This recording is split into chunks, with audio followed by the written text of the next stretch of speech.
എല്ലാ നല്ല സാവകാശങ്ങളെ ഓർത്ത് ദൈവത്തെ സ്തുതിക്കുന്നു, ദൈവത്തെ വാഴ്ത്തുകയാണ്. സെവിൻ പാസ്റ്ററിനായി, കുടുംബത്തിനായി ഇവിടെ വീഡിയോ ഓൺ ചെയ്തിരിക്കുന്ന പ്രിയ ദേവദാസന്മാർ, മാതാക്കൾ, ശുശ്രൂഷയിൽ പങ്കെടുക്കുന്ന മറ്റ് അനേക ദേവദാസന്മാരുണ്ട്. അവരെല്ലാം ഓർത്ത് ദൈവത്തെ സ്തുതിക്കുന്നു. കർത്താവ് നമ്മെ എല്ലാവരും ധാരാളമായി അനുഗ്രഹിക്കട്ടെ. ക്രിസ്തുവിൽ എൻ്റെ വന്ദനത്തെ അറിയിക്കുകയാണ്. ഇന്നത്തെ ഒരല്പസമയത്തെ ചിന്തയ്ക്ക് വേണ്ടി നമുക്കൊരു വേദഭാഗം വായിച്ച് ഞാൻ ദൈവാത്മാവ് എനിക്ക് തന്നിരിക്കുന്ന ഒരു വചന വെളിപ്പാടിലേക്ക് കടക്കാൻ ആഗ്രഹിക്കുകയാണ്. വിശുദ്ധ മത്തായി എഴുതിയ സുവിശേഷം അതിന്റെ 6-ാം അധ്യായം, അതിന്റെ 9 മുതൽ 12 വരെയുള്ള വേദഭാഗമാണ് ചിന്തയ്ക്ക് ആധാരമായി എടുത്തിരിക്കുന്നത്. അതിന്റെ 9 മുതൽ 12 വരെയുള്ള വേദഭാഗങ്ങൾ ഒരാൾക്കൊന്ന് വായിച്ച് സഹായിക്കാമെങ്കിൽ ഉപകരിക്കും എന്ന് ഓർപ്പിക്കുന്നു. ഇവണ്ണം പ്രാർത്ഥിപ്പിൻ. സ്വർഗസ്ഥനായ ഞങ്ങളുടെ പിതാവേ, നിന്റെ നാമം വിശുദ്ധീകരിക്കപ്പെടണമേ.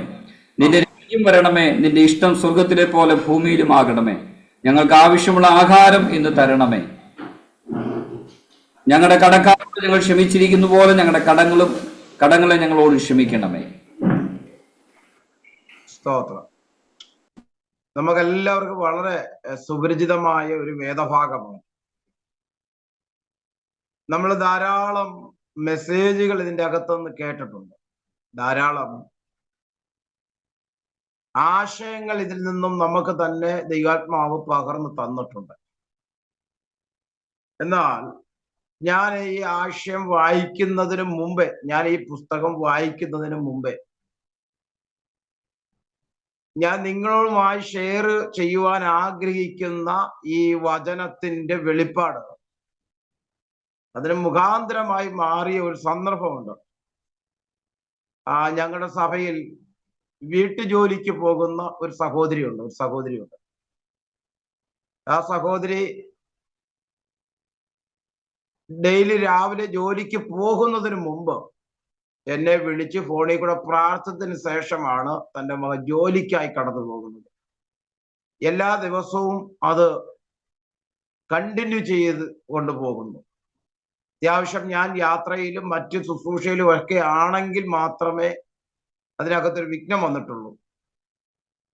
കഴിഞ്ഞ ദിവസം തൻ്റെ ഭവനം മാറുന്നുള്ള ബന്ധത്തിൽ മാറിയിട്ട് അന്ന് രാത്രി തൻ്റെ ഭവനത്തിൽ വിശ്രയിപ്പാൻ കഴിഞ്ഞില്ല. അപ്പോ ആ വിശ്രമിക്കുവാൻ കഴിയാതിരുന്ന വേളയിൽ ചർച്ചിൽ വരികയും ഇവിടെ വിശ്രമിക്കുകയും പ്രഭാതത്തിൽ ജോലിക്കായി കടന്നു പോകുമ്പോൾ ഞാൻ ആ സഹോദരിയുടെ ജോലിയുടെ അനുഗ്രഹത്തിന് വേണ്ടി പ്രാർത്ഥിക്കുമ്പോൾ ദൈവാത്മാവ് എൻ്റെ കൂടെ അരുളി ചെയ്ത ഒരു വചനമാണ് ഇന്ന് നിങ്ങളോട് ഷെയർ ചെയ്യുന്നത്. സ്തോത്രം. ഇന്ന് നിങ്ങളുമായി ഷെയർ ചെയ്യുന്നത് ആ ഒരു വചന വെളിപ്പാടാണ്. അത് ഈ വേദഭാഗം അതിനനുസരിച്ച് പരിശുദ്ധാത്മാവ് എനിക്ക് തരികയും അതിനെ അനുസരിച്ചുള്ള ചില തിരുവചനത്തിന്റെ ആധികാരിക മർമ്മങ്ങളിലേക്ക് ദൈവത്തിന്റെ ആത്മാവ് എന്നെ കൊണ്ടുപോവുകയും ചെയ്യും. സ്തോത്രം. നിങ്ങൾക്ക് കഴിഞ്ഞ കാലങ്ങളിലൊക്കെ ശുശ്രൂഷകൾ വളരെ അനുഗ്രഹമായി തീർന്നു എന്ന് നിങ്ങളുടെ എല്ലാവരുടെയും മുഖഭാവത്തിൽ നിന്നും സംസാരങ്ങളിൽ നിന്നൊക്കെ എനിക്ക് ശ്രദ്ധിപ്പാൻ കഴിഞ്ഞിട്ടുണ്ട്. ദൈവം നിങ്ങളെല്ലാവരെയും ധാരാളമായി അനുഗ്രഹിക്കട്ടെ. ഏഴയായ അടിയനെ ദൈവം തന്ന ഒരു കൃപയാണ്. അതെന്ന് വിശ്വസിച്ചുകൊണ്ട് അത് വിശ്വസ്തയോടെ വ്യാപാരം ചെയ്യുവാൻ അടിയൻ എന്നും ആത്മാവ് കൊണ്ടും മനസ്സുകൊണ്ടും ശരീരം കൊണ്ടും ക്രിസ്തുവിൽ ഒരുക്കമായി ഇരിക്കുന്നു എന്ന് അറിയിക്കട്ടെ. നാം വായിച്ച വേദഭാഗത്ത് നിന്നുകൊണ്ടൊരു 3 ചിന്തയാണ് കൈമാറുന്നത്. 3 ചിന്ത. ഒന്ന്, സ്വർഗീയ കരുതൽ. ശ്രദ്ധിക്കുക. ഒന്ന്, സ്വർഗീയ കരുതൽ. ഈ സ്വർഗീയ കരുതലിന്റെ അകത്ത് രണ്ടാമത്തെ പോയിന്റാണ്. ഈ സ്വർഗീയ കരുതൽ തന്നെ ഒന്നാമത്തെ പോയിന്റ് വരുമ്പോൾ തന്നെ രണ്ടാമത്തെ പോയിന്റ് പറയുന്നു, ഒരു മനുഷ്യനെ അല്ലെങ്കിൽ ഒരു ഭക്തനെ ദൈവം വിളിക്കുന്നതിന് മുമ്പ് സ്വർഗത്തിൽ അവര് വേണ്ടുന്നതെല്ലാം കരുതി വെച്ചിരിക്കുന്ന ഒരു ദൈവം. അത് ഞാൻ വിശദീകരിച്ച് പിന്നീട് തരാം. അടുത്ത ഈ വേദഭാഗത്ത് കാണാൻ കഴിയുന്ന ഒരു ഭാഗം എന്ന് പറയുന്നത്, ഒരു ഭക്തൻ വീണ്ടും ജനനം ജനിച്ച് ക്രിസ്തുവിലായി മാറി പിന്നെ ഈ ഭൂമി ജീവിക്കുന്ന ആ വേളയിൽ ക്രിസ്തുവിൽ ചെയ്യുന്ന സകല പ്രവർത്തിക്കും സ്വർഗത്തിൽ വെച്ചിരിക്കുന്ന പ്രതിഫലം. സ്തോത്രം. ഇത് 3 ചിന്തകളാണ് നിങ്ങളുമായി ഞാനത് പങ്കുവെക്കാൻ ആഗ്രഹിക്കുന്നത്. പക്ഷെ 10 മണി വരെ നമുക്ക് ടൈമുള്ളൂ. ഇത് 3 ചിന്തകളും പറഞ്ഞു തീർക്കാൻ പറ്റുമോ എന്ന് ചോദിച്ചാൽ എനിക്ക് അറിയത്തില്ല. എങ്കിലും ആ ലഭിച്ചിരിക്കുന്ന സമയത്തിനനുസരിച്ച് ഞാൻ എൻ്റെ ചിന്ത ആത്മാവിൽ നിങ്ങളുമായി കൈമാറാൻ ആഗ്രഹിക്കുകയാണ്. വളരെ ശ്രദ്ധയോടെ ഇരുന്നെങ്കിൽ മാത്രമേ ഈ മെസ്സേജിന്റെ ആധികാരികത നിങ്ങൾക്ക് മനസ്സിലാകുകയുള്ളൂ. അതുകൊണ്ട് ഞാൻ എപ്പോഴും പറയാറുള്ളത് പോലെ നാം എപ്പോഴും ദൈവത്തിൽ ദൈവമേ ഈ വചനത്തിന്റെ വെളിപ്പാട്, ഈ വചനത്തിന്റെ പൊരുൾ എനിക്ക് മനസ്സിലാക്കുവാനുള്ള ബുദ്ധി എനിക്ക് തുറന്നു തരണമേ, ജ്ഞാനം എനിക്ക് തുറന്നു തരണമേ എന്ന് ദൈവത്തോട് എപ്പോഴും നാം പ്രാർത്ഥിക്കുന്നവരായി മാറണം. ആ പ്രാർത്ഥന നമ്മുടെ ജീവിതത്തിൽ നമ്മുടെ നിലപാടുകളെ മാറ്റും, നമ്മുടെ സ്വഭാവങ്ങളെ മാറ്റും, നമ്മുടെ പ്രാർത്ഥനാ ശൈലിയെ മാറ്റും, നമ്മുടെ നടപ്പിന്റെ ശൈലിയെ മാറ്റും. ചുരുക്കി പറഞ്ഞാൽ നമ്മളെ ഒരു വ്യത്യസ്തനാക്കി എൻ്റെ ദൈവം മാറ്റും. ഒരുപക്ഷെ നമുക്ക് അധിക സുഹൃത്തുക്കളൊന്നും ഉണ്ടാകത്തില്ലായിരിക്കാം, ഒരുപക്ഷെ അധികം ആരും നമ്മെ വിളിച്ചില്ലെന്ന് വരാം, ഒരുപക്ഷെ അധികം ആരും നമ്മോട് സഹകരിച്ചില്ലെന്ന് വരാം. പക്ഷേ ഇതിന്റെ പിന്നിലൊക്കെ ചലിക്കുന്നതിന്റെ പിന്നിൽ ദൈവകരം നമ്മുടെ പുറകെ ഉണ്ട് എന്ന ഒരു ഉറപ്പ് നമുക്കുണ്ടാകണം. സ്തോത്രം. ഞാൻ ഇന്ന് രാത്രി നിങ്ങളുമായി പങ്കുവെക്കുന്നത് ഒന്നാമത്തെ 9-ാമത്തെ വാക്യം വായിക്കുമ്പോൾ അവിടെ ഇങ്ങനെയാണ് രേഖപ്പെടുത്തിയിരിക്കുന്നത്, നിങ്ങൾ ഇവണ്ണം പ്രാർത്ഥിപ്പിൻ. അപ്പോ നിങ്ങൾ എങ്ങനെ പ്രാർത്ഥിക്കണമെന്നും എങ്ങനെ പ്രാർത്ഥിക്കരുത് എന്നും യേശു മറുപടി പറയുന്നുണ്ട്. അതിന് മുമ്പോട്ടുള്ള വാക്യങ്ങൾ വായിക്കുമ്പോൾ ഇവണ്ണം പ്രാർത്ഥിപ്പീൻ, നിങ്ങൾ ഇങ്ങനെ പ്രാർത്ഥിക്കരുത് എന്ന് യേശു ഉപദേശിച്ചിട്ടുണ്ട്. ഞാൻ ആ ചാപ്റ്റർ അവിടെ ക്ലോസ് ചെയ്തിട്ട് ഞാൻ വചന വെളിപ്പാടിലേക്ക് വരികയാണ്. അപ്പോൾ അവിടെ പറയുകയാണ്, നിങ്ങൾ ഇവണ്ണം പ്രാർത്ഥിപ്പീൻ, സ്വർഗസ്ഥനായ എൻ്റെ പിതാവ്, ഞങ്ങളുടെ പിതാവേ, നിന്റെ നാമം വിശുദ്ധീകരിക്കണമേ, നിന്റെ രാജ്യം വരേണമേ. 10-ാമത്തെ വാക്യം, നിന്റെ ഇഷ്ടം സ്വർഗത്തിലെ പോലെ ഭൂമിയിലും ആക്കണമേ. അപ്പൊ സ്വർഗത്തിൽ ഒരു ഇഷ്ടം ഒരു ദൈവ പൈതലിനെ കുറിച്ചുണ്ട്. ശ്രദ്ധിക്കുക, പഴയ നിയമ വിശുദ്ധന്മാരായാലും പുതിയ നിയമ വിശുദ്ധന്മാരായാലും നിന്നിൽ ഒരു ദൈവത്തിന്റെ ഇഷ്ടമുണ്ട്. ആ ഇഷ്ടം വെളിപ്പെടുന്നത് നമ്മൾ വീണ്ടും ജനിക്കുമ്പോഴാണ്. പക്ഷേ നമ്മളോടുള്ള ദൈവത്തിന്റെ ഇഷ്ടം ഇന്നും ഇന്നലെയും അഥവാ നമ്മൾ രക്ഷിക്കപ്പെടുമ്പോഴൊന്നുമല്ല. നമ്മളോടുള്ള ദൈവത്തിന്റെ ഇഷ്ടം സ്വർഗത്തിലുണ്ടായത്, അതായത് ദൈവത്തിനുണ്ടായത് ആ ഇഷ്ടം ഇന്നും ഇന്നലെയും അഥവാ നാം രക്ഷിക്കപ്പെട്ട ഡേറ്റിലല്ല ഉണ്ടായത്. ആ ഇഷ്ടം ലോകസ്ഥാപനത്തിന് മുമ്പേ ഉണ്ടായിരുന്നു. ക്രിസ്തുവിലെ നമ്മളെ സ്നേഹിച്ച, നമ്മളെ ഇഷ്ടപ്പെട്ട ഒരു സ്വർഗമുണ്ടായിരുന്നു. നമ്മുടെ മുഖത്തിന്റെ സൗന്ദര്യമോ നമ്മുടെ പാരമ്പര്യത്തിന്റെ ശ്രേഷ്ഠതയോ നമ്മുടെ പാരമ്പര്യ ഗുണങ്ങളോ സ്വഭാവത്തിൻ്റെതായ മേന്മകളോ ഒന്നും നോക്കിയല്ല ദൈവം നമ്മെ ഇഷ്ടപ്പെട്ടത്. മറിച്ച് നീ ക്രിസ്തുവിൽ ജനിക്കുന്ന നമ്മൾ ഈ ഭൂമി ജനിക്കുന്നതിന് മുമ്പേ സ്വർഗത്തിൽ ക്രിസ്തുവിൽ നമ്മൾ മറയപ്പെട്ടിരുന്നു, ക്രിസ്തുവിൽ നമ്മൾ ഉണ്ടായിരുന്നു. സ്തോത്രം. പറഞ്ഞ മനസ്സിലാവുന്നുണ്ടോ? ഹല്ലേലൂയ. അപ്പോ ദൈവത്തിന്റെ ഇഷ്ടം നിറവേറ്റണമെന്നുള്ളത് ദൈവം നമ്മളുടെ മേൽ തന്നിരിക്കുന്ന നിയോഗമാണ്. അത് ആർക്കും അറിയത്തില്ല, എനിക്കറിയത്തില്ല. പക്ഷെ ഞാൻ എപ്പോഴാണത് മനസ്സിലാക്കുന്നത്, പരിശുദ്ധാത്മാവ് എന്നോട് ഇടപെടാൻ തുടങ്ങും. എങ്ങനെ ഇടപെടാൻ തുടങ്ങും? അത് ഏതൊരു മുസ്ലിം സഹോദരനാകട്ടെ, ഹൈന്ദവ സഹോദരനായിക്കോട്ടെ, മറ്റ് ഇതര വിഭാഗത്തിലുള്ള ക്രൈസ്തവ സഹോദരങ്ങളായിക്കോട്ടെ, ഏത് വിഭാഗത്തിലായിട്ടുള്ളവരായാലും പരിശുദ്ധാത്മാവ് അവരോട് ഇടപെടാൻ തുടങ്ങും.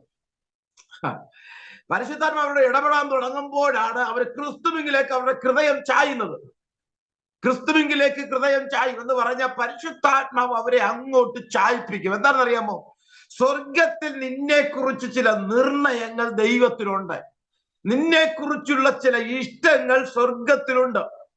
ആ ഇഷ്ടത്തിലേക്ക് നിന്നെ കൊണ്ടുവരണമെങ്കിൽ ദൈവത്തിന് ആത്മാവ് നിന്നോട് പ്രവർത്തിച്ച് ദൈവത്തിങ്കിലേക്ക് നിന്നെ അടുപ്പിക്കുന്നു. ഞാൻ പറഞ്ഞ മനസ്സിലാകുന്നുണ്ടോ? ഹല്ലേലൂയ. ദൈവത്തിങ്കിലേക്ക് നമ്മെ അടുപ്പിക്കുന്നു. സ്തോത്രം.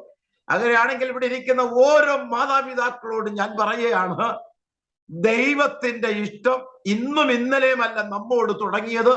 ലോകസ്ഥാപനത്തിന് മുമ്പേ നമ്മോടുള്ള ഇഷ്ടം ക്രിസ്തുവിനുണ്ടായിരുന്നു. അത് ദൈവത്തിന്റെ കരുതലാണ്. പല അപകടങ്ങൾ വന്നില്ലേ, പല രോഗങ്ങൾ വന്നില്ലേ, നിന്റെ പ്രാണന് വെല്ലുവിളിയായി നിന്നില്ലേ, ഈ വാർദ്ധക്യത്തിലും നിന്റെ സമപ്രായക്കാരായ എത്ര പേർ ലോകം വിട്ടു പോയല്ലോ. ഇപ്പോഴും രോഗത്തിലായിട്ടും പ്രയാസത്തിലായിട്ടും ഇപ്പോഴും ദൈവം നിന്റെ പ്രാണനെ നിർത്തിയിരിക്കുന്നതിന്റെ താല്പര്യം, സ്വർഗത്തിൽ എൻ്റെ അപ്പച്ചൻ എഴുതപ്പെട്ടതായ ഇഷ്ടം ഇനിയും നിന്നിൽ നിറവേറാനുണ്ട്. ഓ, ദൈവാത്മാവ് ആരോടൊക്കെയോ ദൂത് കൈമാറുകയാ. സ്തോത്രം. ദൈവം, ഈ പ്രായമായ എനിക്ക് ഇനി എന്ത് ഇഷ്ടമാണ് എന്നെ ചെയ്യുന്നത്? എന്ത് ഇഷ്ടമാണ് എന്നിൽ കൂടി ദൈവം ചെയ്യാൻ ആഗ്രഹിക്കുന്നത് എന്ന് പ്രഭാതത്തിൽ എഴുന്നേറ്റ് ആരെങ്കിലും ദൈവത്തോട് പ്രാർത്ഥിച്ചിട്ടുണ്ടോ? എന്നാൽ ഞാൻ പ്രവചന ആത്മാവിൽ ഞാൻ നിങ്ങളോട് പറയുന്നു, പ്രിയ ജോർജ് മാത്യു എന്ന് പറയുന്ന പ്രിയ പിതാവ് ഇവിടെ വീഡിയോ ഓൺ ചെയ്ത് വെച്ചിട്ടുണ്ട്. പ്രിയ പിതാവിനോടും മാതാവിനോടും ഞാൻ ആത്മാവിൽ നിങ്ങളോട് ദൂത് കൈമാറുന്നത് ഇങ്ങനെയാണ്: നിങ്ങളുടെ പ്രാണനെ വെല്ലുവിളിയായി നിന്നപ്പോഴും നിങ്ങൾ നിലനിർത്തിയത് ഒരു ദൈവം ഉണ്ടെങ്കിൽ ഇനിയും ചില ഇഷ്ടങ്ങൾ, നിങ്ങളുടെ ഇഷ്ടമല്ല, സ്വർഗത്തിന്റെ ഇഷ്ടം നിങ്ങൾ നിറവേറുവാൻ ദൈവത്തിന് ആഗ്രഹമുണ്ട്, ദൈവത്തിന് ഇഷ്ടമുണ്ട്. ഇനി എന്ത് ഇഷ്ടമാണ് നിറവേറ്റാനുള്ളത് എന്ന് ആത്മാവ് നിങ്ങളോട് പറയാം. ചില തലമുറകൾക്ക് വേണ്ടി ഇടിവിൽ നിൽക്കാൻ ദൈവാത്മാവ് നിങ്ങളോട് ആഹ്വാനം ചെയ്യുകയാണ്. അത് ദൈവത്തിന് ഇഷ്ടമാണ്. ചുറ്റുപാട്, നിങ്ങൾ പാർക്കുന്ന ചുറ്റുപാടുമുള്ള ചില തലമുറകൾക്ക് വേണ്ടി ഇടിവിൽ നിന്ന് പ്രാർത്ഥിപ്പാൻ തയ്യാറായാൽ ചില ഉപദേശങ്ങൾക്ക് വേണ്ടി പരിശുദ്ധാത്മാവ് നിങ്ങളുടെ മുമ്പിൽ കൊണ്ടുവരും. ആ ഒരു പ്രാർത്ഥനയുടെ തലം ഇന്ന് രാത്രി നിങ്ങളുടെ മേൽ തുറന്നു കഴിഞ്ഞാൽ ദൈവം നിങ്ങളുടെ മേൽ ചില നിയോഗങ്ങൾ കൈമാറുകയാണ്. ഹല്ലേലൂയ. ഇത് ദൈവത്തിന്റെ ഇഷ്ടമാണ്. അത് ആർക്കും മാറ്റാൻ പറ്റത്തില്ല. ആ ദൈവത്തിന്റെ ഇഷ്ടത്തിലേക്ക് വലിച്ചടിപ്പിക്കാനാണ് ഈ പ്രവചനം നിങ്ങളോട് പരിശുദ്ധാത്മാവ് പറഞ്ഞത്. ഹല്ലേലൂയ. നമ്മളെ കുറിച്ചുള്ള ഓരോ സ്വർഗീയ ഇഷ്ടങ്ങൾ നിറവേറുവാൻ, അഥവാ ദൈവം സ്വർഗത്തിൽ സൃഷ്ടിച്ച്, അഥവാ സ്വർഗത്തിൽ വെച്ചിരിക്കുന്ന ഇഷ്ടം നമ്മളിൽ വെളിപ്പെടണം. ആ വെളിപ്പാടിലേക്ക് ഇന്ന് പകലിൽ, ഈ രാത്രി നാം പ്രവേശിക്കണം, ആത്മാവിൽ പ്രവേശിക്കണം. സ്തോത്രം. ഹല്ലേലൂയ. പലരോടും പ്രവചനാത്മാവ് ദൂത് പറഞ്ഞു, കുഞ്ഞെ, നീ ദൈവത്തിന്റെ വേലയ്ക്ക് വേണ്ടിയുള്ളതാ, നീ ദൈവാത്മാവിൽ ഇറങ്ങണം എന്ന് പലരോടും ആത്മാവിൽ മനുഷ്യന്റെ അതരങ്ങൾ, ദൈവദാസന്മാരുടെ അതരങ്ങളൊക്കെ ഉപയോഗിച്ച് പറയുമ്പോൾ ചിലർ അവഗണിച്ചു പോകുന്നത് കണ്ടിട്ടുണ്ടോ? ഈ അവഗണിച്ചു പോകുന്നത് അവനൊരിക്കലും ശുഭകരമല്ല. കാരണം അവരെ കുറിച്ചുള്ള ദൈവിക പദ്ധതി ദൈവം പറഞ്ഞു കഴിഞ്ഞു.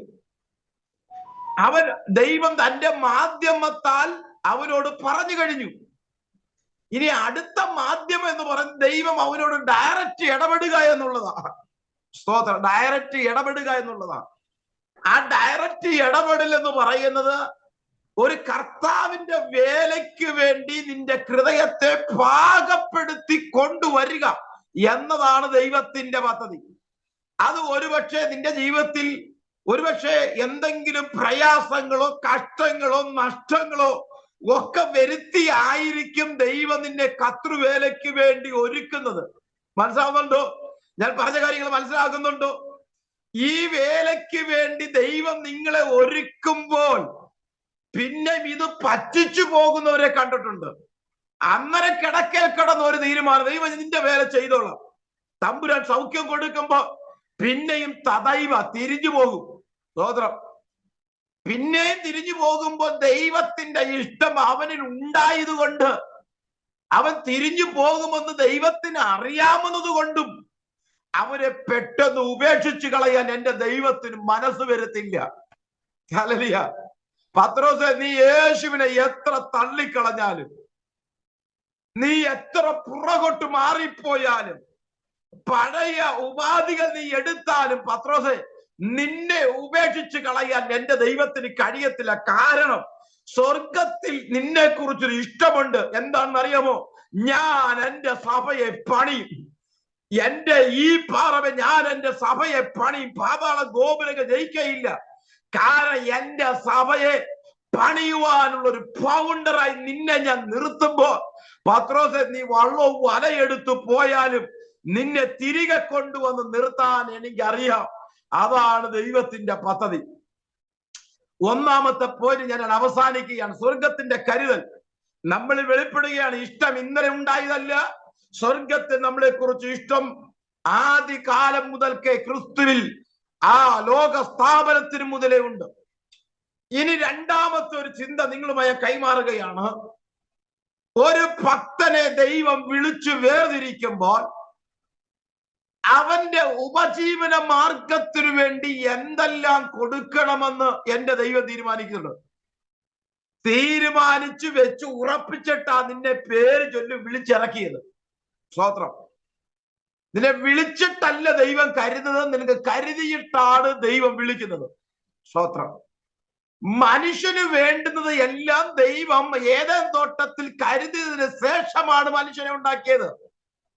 ആദ്യം മനുഷ്യനെ ഉണ്ടാക്കിയിട്ടല്ല ഏദൻ തോട്ടത്തിൽ ബാക്കിയുള്ള സൃഷ്ടികൾ ദൈവം നടത്തിയത്.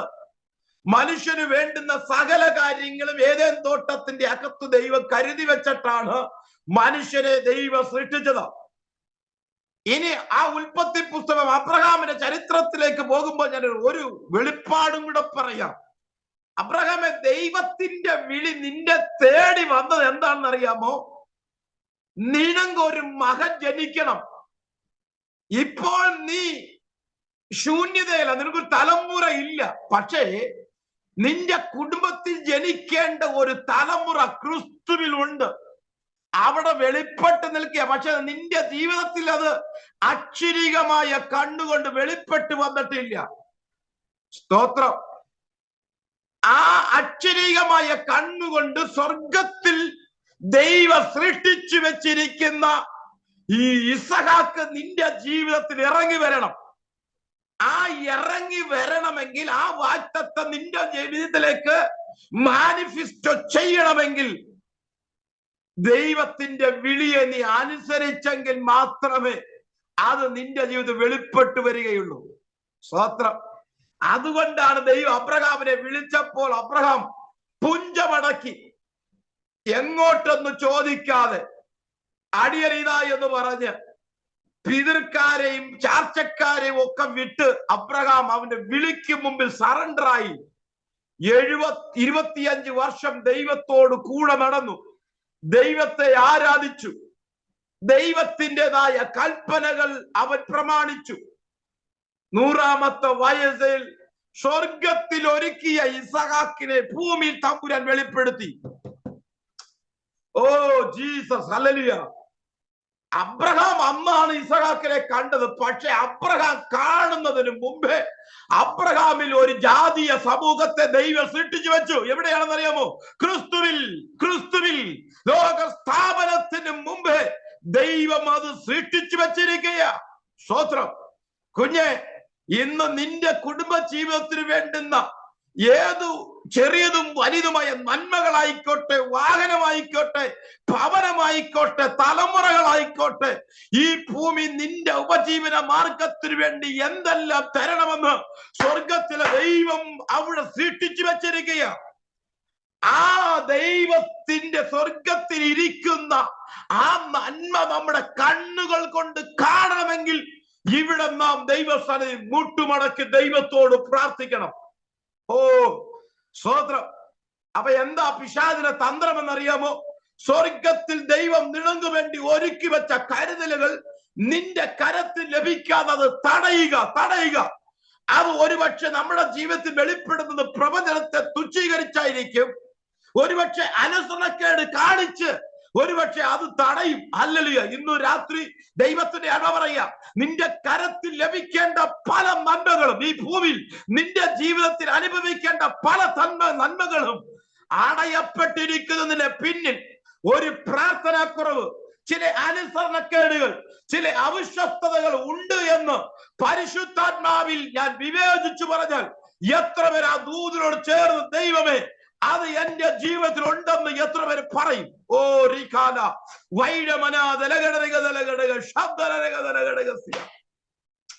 ഇന്ന് രാത്രി ദൈവത്തിന്റെ ആത്മാവ് വ്യക്തമായിട്ട് പറയുന്നു, നിനക്ക് വേണ്ടി ഒരു വീട് സ്വർഗത്തിൽ ദൈവം കരുതി വെച്ചിട്ടുണ്ട്. അത് നീ അവിടെ ചെല്ലുമ്പോൾ പാർക്കാൻ വേണ്ടി മാത്രമല്ല, ഈ ഭൂമിയിൽ താൽക്കാലികമായി നിനക്ക് പാർക്കേണ്ട ഭവനവും സ്വർഗം അവിടെ കരുതി വെച്ചിട്ടുണ്ടെന്ന്. സ്തോത്രം. ഇല്ലെങ്കിൽ ദൈവം ഇങ്ങനെ പ്രാർത്ഥിപ്പാൻ പറയത്തില്ല. സ്തോത്രം. എന്താണ് പ്രാർത്ഥിക്കണമെന്ന് പറഞ്ഞതറിയാമോ? അതിന്റെ 11-ാമത്തെ വാക്യം പറയുന്നു, ഞങ്ങൾക്ക് ആവശ്യമുള്ള ആഹാരം ഇന്ന് തരണം എന്ന് പറഞ്ഞ നിനക്ക് സ്വർഗത്തിലെ ദൈവം ആഹാരം ഒരുക്കി വെച്ചിട്ടുണ്ട്. സ്തോത്രം. അത് നിന്റെ ആദരം കൊണ്ട് നീ വിശ്വാസത്തോടെ പറയണം, സ്വർഗത്തിൽ എനിക്ക് വേണ്ടി ഒരുക്കി വെച്ച ആഹാരം ഇന്ന് എന്റെ കൺമുമ്പിൽ വെളിപ്പെടണം. സ്തോത്രം. ഹല്ലേലൂയ. അതിന്റെ ഒരു തെളിവും കൂടെ തരാം. അതിന്റെ ആ 8-ാമത്തെ വാക്യം ഒന്ന് വായിക്കുമ്പോൾ അവിടെ കാണാൻ കഴിയുന്നത് ഇങ്ങനെയാണ്, അവൻ അവരോട് തുല്യരാകരുത്, നിങ്ങൾ ആവശ്യമുള്ളത് ഇന്നതെന്ന് നിങ്ങൾ യാചിക്കുന്നതിന് മുമ്പേ നിങ്ങളുടെ പിതാവ് അറിയുന്നല്ലോ. സ്തോത്രം. അപ്പൊ നമുക്കൊരു വീട് വേണമെന്നും നമുക്കൊരു തലമുറ വേണമെന്നും നന്മകൾ വേണമെന്നും ആത്മീയ അനുഗ്രഹങ്ങൾ വേണമെന്നും ഇതൊക്കെ നീ യാചിക്കുന്നതിന് മുമ്പേ എന്റെ ദൈവം അറിയുന്നു എന്ന് പറഞ്ഞാൽ അവൻ ലോക സ്ഥാപനത്തിന് മുമ്പേ നിനക്ക് വേണ്ടുന്നതെല്ലാം ദൈവം കരുതി വെച്ചിരിക്കുക. പക്ഷെ നീ യാചിച്ചെങ്കിൽ മാത്രമേ അത് നിന്റെ മുമ്പിൽ നിന്റെ നഗ്ന കണ്ണുകൾ കൊണ്ട് വെളിപ്പെടാൻ കഴിയത്തുള്ളൂ, വെളിപ്പെട്ടു വരികയുള്ളൂ. യാചിക്കാതെ പ്രാർത്ഥിക്കാതെ പ്രാർത്ഥനയിൽ മടി കാണിച്ചു ഉളപ്പി രാത്രിയുടെ യാമങ്ങളിൽ എഴുതി പ്രാർത്ഥിപ്പാൻ കഴിയാതെ ശുശ്രൂഷകൾ വേണമെന്ന് നിനക്ക് ആഗ്രഹമുണ്ട്, പക്ഷെ നീ പ്രാർത്ഥിക്കുന്നില്ല, നീ ഉപസിക്കുന്നില്ല, നീ കരയുന്നില്ല. എന്തു വേണമെന്ന് തമ്പുരാനോട് പറ. തമ്പുരാൻ നിനക്ക് വേണ്ടി ഒരുക്കി വെച്ചിരിക്കുക. കുഞ്ഞ്, നിനക്കൊരു അത്ഭുത ശുശ്രൂഷകനായി മാറണോ? നിനക്ക് ദൈവം തന്നിരിക്കുന്ന ഒരു വലിയ മാനിഫെസ്റ്റായി മാറണമോ? ഇന്ന് രാത്രി ദൈവം പറയുക, ദൈവത്തോട് ചോദിക്ക്, ദൈവം നിനക്ക് ഒരുക്കി വെച്ചിരിക്കുന്നത് നിന്റെ മുമ്പിൽ വെളിപ്പെടുത്തും. ഓ, ഇത് വേറെ ആർക്കും കൊടുക്കാൻ പറ്റുന്ന അല്ല, നിനക്ക് തരാനുള്ളതാ. സ്തോത്രം. ഇത് നിനക്ക് മാത്രമേ തമ്പുരാൻ തരാൻ പറ്റത്തുള്ളൂ. ഹല്ലേലൂയ. സ്തോത്രം. എത്രയോ എത്രയോ എത്രയോ ഉദാഹരണങ്ങൾ വിശുദ്ധ തിരുവചനത്തിൽ കാണാൻ കഴിയും. സമയം മുമ്പേ കടന്നുപോയി. ഒരു ഉദാഹരണവും കൂടി ഞാൻ പറയാം. ഒരു ഉദാഹരണം കൂടി. നമുക്കറിയാം, അപ്പോസ്തലനായ പൗലോസ് ദമസ്കോസിന്റെ പടിവാതിക്കൽ വെച്ച് ഒരു വലിയ ദർശനം തമ്പുരാൻ കാണിച്ചു. ആ ദർശനം കാണിച്ചതിന്റെ പിന്നിൽ ആ പട്ടണത്തിന്റെ അകത്തൊരു അനനിയാസ് ഉണ്ടായിരുന്നു. നമുക്കറിയാം, ഈ ഭക്തൻ അഥവാ ഈ ശൗൽ ഭാവിയിൽ ക്രിസ്തുവിൽ എന്തായി മാറുമെന്ന് ദൈവം അവനെ വെളിപ്പെടുത്തി കൊടുത്തു. സ്തോത്രം. അവന് ദൈവം എന്ത് ചെയ്തു? വെളിപ്പെടുത്തി കൊടുത്തു. നിങ്ങൾ അപ്പോസ്തല പ്രവൃത്തി ഒന്ന് എടുക്കുമ്പോൾ, അപ്പോസ്തല പ്രവൃത്തി 9-ാം അധ്യായം ഒന്ന് എടുത്തു വായിക്കുമ്പോൾ ഒന്നും കൂടി അതിന്റെ ആ ആധികാരികത നമുക്ക് ലഭിക്കും. ഒന്ന് വെച്ച് 9-ാം അധ്യായം അതിന്റെ 15-16 വാക്യം, 15-16 വാക്യം ഒന്ന് വായിച്ചേക്കണേ. 15-16 വാക്യം.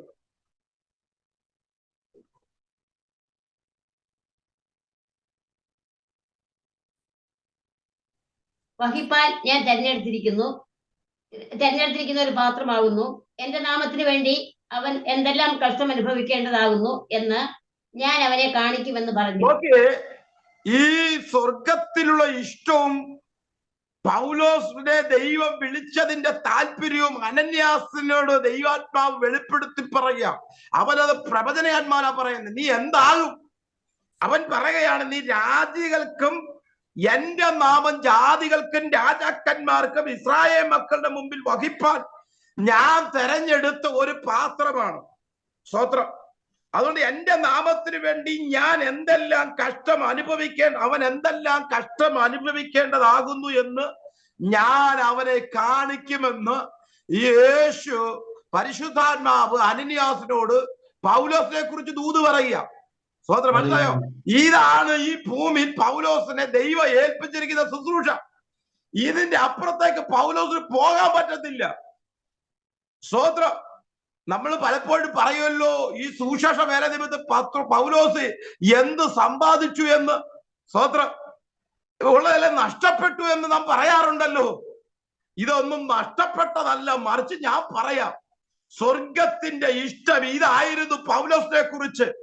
ഇതിന്റെ അപ്പുറത്തേക്ക് മാറി മറ്റൊന്ന് സമ്പാദിപ്പാൻ പൗലോസിന് കഴിയത്തില്ല. കാരണം കഷ്ടം സഹിപ്പാൻ സ്വർഗത്തിലെ ദൈവം തെരഞ്ഞെടുത്ത ഒരു പാത്രമാണ് പൗലോസ്. ഇതാണ് അവനെ കുറിച്ചുള്ള ദൈവിക കരുതൽ എന്ന് പറയുന്നത്. സ്തോത്രം. അന്നൊന്നു വേണ്ടുന്നതല്ല ദൈവം അവന് വേണ്ടി തമ്പുരാൻ കരുതിയെന്നേ. പട്ടിണി സഹിപ്പാൻ, അടി സഹിപ്പാൻ, നഗ്നത സഹിപ്പാൻ, സഹോദരന്മാരുടെ ആപത്തുകൾ സഹിപ്പാൻ, അപമാനങ്ങൾ സഹിപ്പാൻ, ഈ കഷ്ടത യേശു കഴിഞ്ഞാൽ ഏറ്റവും കൂടുതൽ കഷ്ടത അനുഭവിച്ച ഒരു മനുഷ്യൻ വേറെയില്ല.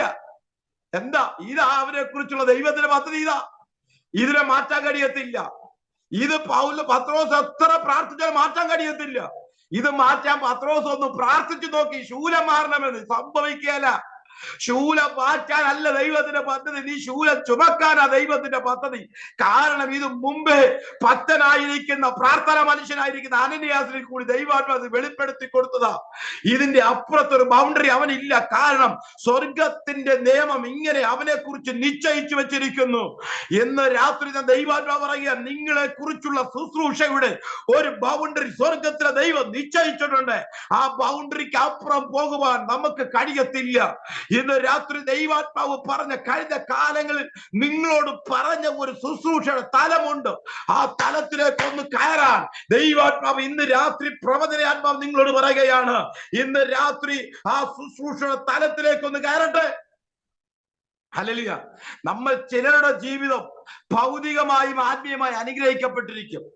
ചിലരുടെ ജീവിതം ആത്മീയമായി വളരെ അനുഗ്രഹിക്കപ്പെട്ടിരിക്കും. ഭൗതികമായി ഒന്നും ഉണ്ടാകത്തില്ല. സ്തോത്രം. ഹല്ലേലൂയ. എന്താ അതിന്റെ കാരണമെന്ന് ചോദിച്ചാൽ, ദൈവം അവനെ ആ നിലകളിൽ വെച്ചിരിക്കുക. അതിന് നമ്മൾ അവനെ നോക്കി, നിന്റെ പാപനിമിത്തമാണ് മോനെ നീ അനുഗ്രഹിക്കപ്പെടാതിരിക്കുന്നത്, അവന്റെ സാമ്പത്തികമായ ശോഷണക്കുറവ് കൊണ്ട് നമ്മൾ പറയുന്നതാ. പക്ഷേ അവന് എത്ര സമ്പാദിക്കാൻ നോക്കിയാലും പറ്റത്തില്ലെന്ന്. കാരണം അവൻ കഷ്ടം സഹിപ്പം ദൈവം തെരഞ്ഞെടുത്തൊരു മനുഷ്യനായതുകൊണ്ട് അവന് കൂടുതൽ സമ്പന്നനാവാൻ പറ്റത്തില്ല. ഓ, നിങ്ങൾ പറഞ്ഞു മനസ്സിലാവുന്നുണ്ടോ? ഇത് രാത്രി പറഞ്ഞു, ഇത് അവനെ കുറിച്ച് ദൈവ നിർണയമാ. ഇത് അവൻ നിർണയിക്കുന്നതിന് മുമ്പേ ക്രിസ്തുവിൽ ലോക സ്ഥാപനത്തിന് ദൈവം മാനിഫെസ്റ്റ് ചെയ്തു വെച്ചിരിക്കുക. എവിടെയാണെന്ന് അറിയുമോ? സ്വർഗത്തിൽ. ഇന്ന് അത് തിരിച്ചറിയണം. നിന്റെ കഷ്ടത എന്താണ് തിരിച്ചറിയണം. നിന്റെ ശൂലം എന്താണ് തിരിച്ചറിയണം.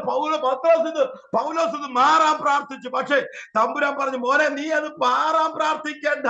കാരണം ഇത് ഞാൻ വെച്ചിരിക്കുന്ന ശൂലമാണ്.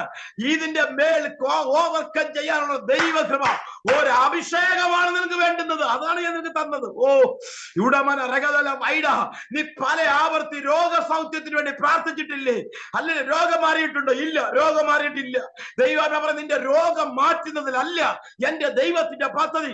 നിന്നെ ആ രോഗത്തിൽ നിന്ന് തന്നെ നീ ക്രിസ്തുവിന്റെ മകനാണെന്ന് തെളിയിക്കുന്ന ഒരു അഭിഷേകം ഇന്ന് രാത്രി നിന്റെ മേൽ വേണമെന്ന് ആത്മാവിൽ നീ പ്രാർത്ഥിച്ചു. ഉടനെ രഗതല വൈഡരഗതല ഘടകസ്യ, ഉടനെ രഗതല വൈഡരഗതല ഘടകസ്യ.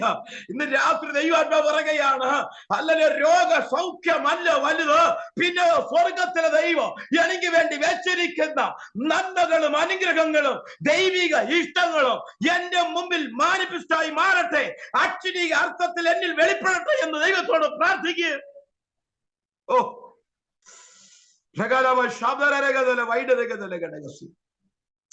ചിലർ കുഞ്ഞുങ്ങൾ ജനിക്കുന്നില്ല, ചില കുഞ്ഞുങ്ങൾ ജനിക്കുന്നില്ല. എന്താ ജനിക്കാത്തത്?